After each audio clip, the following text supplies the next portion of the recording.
सरकार में रह कर के संगठन से जुड़ कर के हमने देखा, जो वार्ता किया, उस क्रम में उत्तर प्रदेश के सरकार के माननीय मुख्यमंत्री जी से लगायत और केंद्र सरकार के तमाम प्रतिनिधियों से, मंत्रियों से, सांसदों से हमारी लगातार वार्ता होती रहती है। अनौपचारिक वार्ता में जब भी मैंने उत्तर प्रदेश में कार्यरत शिक्षा मित्रों के बारे में बात किया, उन लोगों का एक मात्र और सदा सधाया रटा रटाया बयान कि हमने तो 3500 से 10,000 कर दिया है, अब आप क्या चाहते हैं। मौत से बड़ा कोई और संवेदनशील मामला नहीं होता है और मैं तो इस परिवार से जुड़ा हुआ हूँ और मेरे परिवार के साथी हजारों की तादाद जो इस दुनिया को छोड़ के चले गए, वो अपूर्णीय क्षति है, उसकी भरपाई नहीं की जा सकती। उनके परिजनों को हम वो खुशी नहीं लौटा सकते हैं, लेकिन निश्चित तौर से ये सरकार को चाहिए कि इस पे आगे आकर के बयान देना चाहिए। प्रदेश के सारे शिक्षा मित्र ये जानना चाह रहे हैं कि आप काफ़ी लंबे समय से भारतीय जनता पार्टी के लोगों से और जो उनके खास सांसद, विधायक हैं, मंत्री हैं, आपने बहुत कोशिश की है, बहुत प्रयास किया है कि एक तारतम्य बन सके शिक्षा मित्रों और उनके लोगों के बीच में। तो आखिर क्या आपको समझ में आया और सरकार की तरफ से क्या आपको इंडिकेशन मिला है, शिक्षा मित्रों के प्रति सरकार क्या करने जा रही है? पहले तो मैं आपको आपके माध्यम से धन्यवाद देते हुए, साथ ही कानपुर के अपने साथियों को धन्यवाद देते हुए और पूरे प्रदेश के शिक्षा मित्रों को अपनी तरफ से साधुवाद और सादर नमस्कार करते हुए, मैं इस समय कानपुर में हूँ और कानपुर की मेयर का गेस्ट भी हूँ, यहीं सामने गेस्ट हाउस में ठहरा भी हूँ। त्रिभुवन जी, सरकार में रह कर के संगठन से जुड़ कर के हमने देखा, जो वार्ता किया, उस क्रम में उत्तर प्रदेश के सरकार के माननीय मुख्यमंत्री जी से लगायत और केंद्र सरकार के तमाम प्रतिनिधियों से, मंत्रियों से, सांसदों से हमारी लगातार वार्ता होती रहती है। अनौपचारिक वार्ता में जब भी मैंने उत्तर प्रदेश में कार्यरत शिक्षा मित्रों के बारे में बात किया, उन लोगों का एक मात्र और सदा सधाया रटा रटाया बयान कि हमने तो 3500 से 10,000 कर दिया है, अब आप क्या चाहते हैं। हम बार बार कहते हैं, ये दलील देते हैं कि महोदय आप गलत बात कर रहे हैं।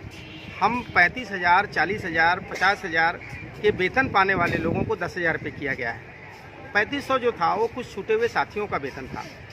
और उत्तर प्रदेश की सरकार, हम जरूर भारतीय जनता पार्टी की राजनीति कर रहे हैं, लेकिन उत्तर प्रदेश की सरकार हमारे मामले को लेकर के अभी भी जरा सा भी गंभीर नहीं है। अच्छा, आप द्विवेदी जी देख रहे होंगे कि प्रदेश में प्रतिदिन 3 से 4 मौतें अलग अलग जिलों में आए दिन घटनाएं घट रही हैं।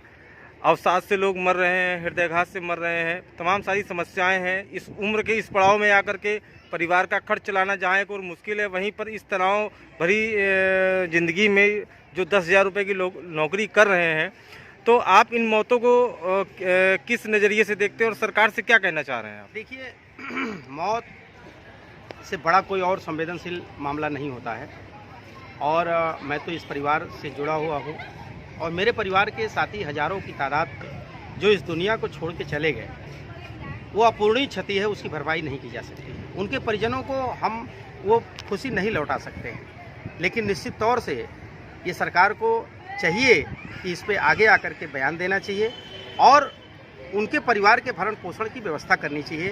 वो मृतक आश्रित परिवार, जिनके छोटे छोटे बच्चे हैं, जिनकी पत्नी और जिनके माँ बाप हैं, वो आज अंधेरे में जीवन जी रहे हैं। कल मैं मोदी जी का बयान पढ़ रहा था, गुजरात में नहीं, सॉरी, वो तेलंगाना में, कि जब अंधेरा छाता है, घोर अंधेरा छाता है, तो कमल खिलता है।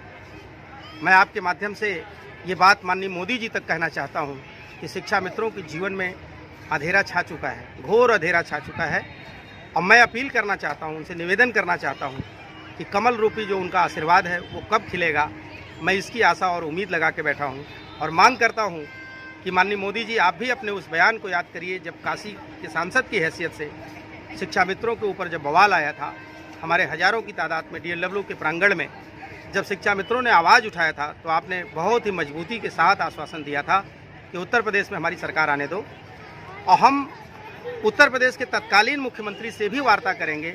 जो भी होगा, हम आप शिक्षक बंधुओं के, शिक्षा मित्र बंधुओं के साथ निश्चित तौर से न्याय करने का काम करेंगे। आगामी 20 तारीख को प्रदेश अध्यक्ष जी के द्वारा बैठक बुलाई गई है लखनऊ में, तो उस बैठक को लेकर के आपकी अग्रिम रणनीति क्या रहेगी? 20 तारीख को जो बैठक है वो उत्तर प्रदेश के जिला कार्यकारिणी की, प्रदेश के कार्यकारिणी की सम्मानित सभी पदाधिकारियों की बैठक है। हम अपील करेंगे आप सबसे कि आप निश्चित तौर से 100% अपनी भागीदारी सुनिश्चित करें, क्योंकि 20 तारीख का जो ये बैठक है वो निर्णायक बैठक है। और इस बैठक को अगर हम एक नारा दें तो करो या मरो के तर्ज पे बैठक है। और हम प्रदेश अध्यक्ष जी से भी हमारी वार्ता हुई है कि अंतिम और निर्णायक निर्णय लेने की ज़रूरत है, डरने की ज़रूरत नहीं है। उठो, जागो और तब तक आगे बढ़ते रहो जब तक कि लक्ष्य प्राप्त न हो जाए, क्योंकि ये नारा और ये सूत्र स्वामी विवेकानंद जी का है, जिनके कैंपस में मैं खड़ा होकर के ये बयान दे रहा हूँ। आप सबसे अपील कर रहा हूँ कि उठो, जागो और लड़ो, तब तक मत रुको जब तक कि लक्ष्य की प्राप्ति न हो जाए। और ये निर्णायक जो बैठक 20 तारीख को है, आप सब उस आगामी 20 नवंबर की बैठक में लखनऊ पहुंचने का काम करें। प्रदेश में शिक्षा मित्र केयर समिति की एक लॉन्चिंग की गई है 25 जुलाई को, जिसकी लॉन्चिंग हुई है और उसमें पूरे प्रदेश से 2500 से अधिक लोग जुड़ चुके हैं। और शिक्षा मित्र केयर समिति के द्वारा लगातार अपील भी की जा रही है कि लोग उससे जुड़ें, और जुड़ने के बाद जो लाभ है उसमें बेटी की शादी के लिए है, पेंशन की सुविधा है, और व्यक्ति के ना रहने पर भी उसके परिवार को एक मुफ्त व्यवस्था दी जा रही है। तो उस केयर समिति के बारे में आप क्या कहना चाह रहे हैं? बिल्कुल त्रिभुवन जी, मैंने देखा और आपके द्वारा ये जो कार्यक्रम चलाया जा रहा है ये बहुत ही रचनात्मक कदम है, सराहनीय कदम है। मैं इसके लिए आपको साधुवाद देता हूँ।